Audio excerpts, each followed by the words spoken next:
Some time ago, I was almost violated by my husband's brother, and that hit me pretty hard. That brother was my husband's friend for many years. My colleague is called Zhao. They got along really well. Even my husband proposed to me with his help. After we got married, we often went out to play. Slowly, I started to get to know him. It didn't take long for Zhao to be promoted to my boss. He also took great care of me. Then I had to quit for some reason.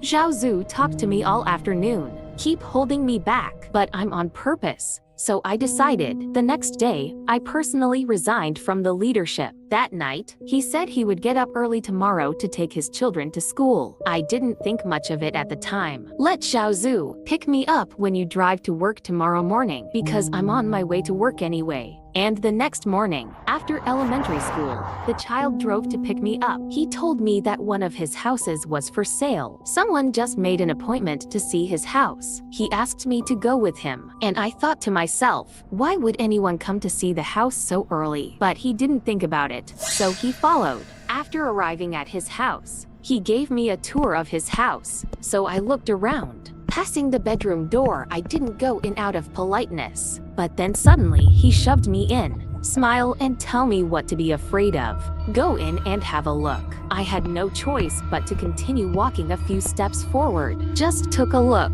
Before I turned around, he threw me directly onto the bed, body on top of me. At first, I thought he was just teasing me. I said awkwardly, "Stop playing and let me get up." And you struggled to get up, but he didn't mean to get up. Instead, keep jumping on me, press me to the bed, kisses on my neck, and that's when I realized something was wrong. I started yelling for him to get up, but he still didn't let me go. It's getting more and more presumptuous. I struggled and asked him to let me go, and he was like a different person.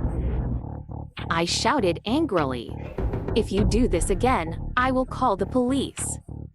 Now he finally let go. I immediately broke free from his shackles and ran out. He followed and said, "You were scared." "Am I kidding you? What are you yelling for?"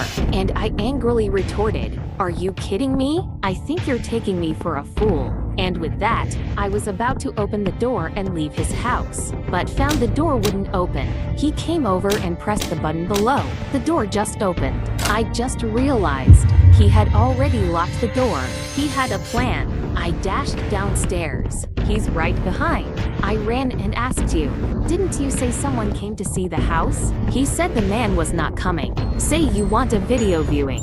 Hear him say that. I'm more sure. This is no joke. I'm really pissed off, but I can't do anything to him.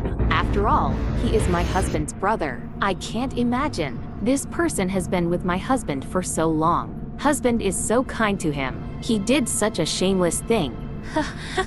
I didn't dare to tell my husband about this. But ever since then, the distance between me and the community has also been deliberately distanced. I don't even dare to go out with him alone. I share this. In fact, I want to remind you girls, sometimes making friends really can't just be based on appearance. Should be more careful. I hope more girls will pay attention. The heart of defense is indispensable. Even the most familiar person can't agree.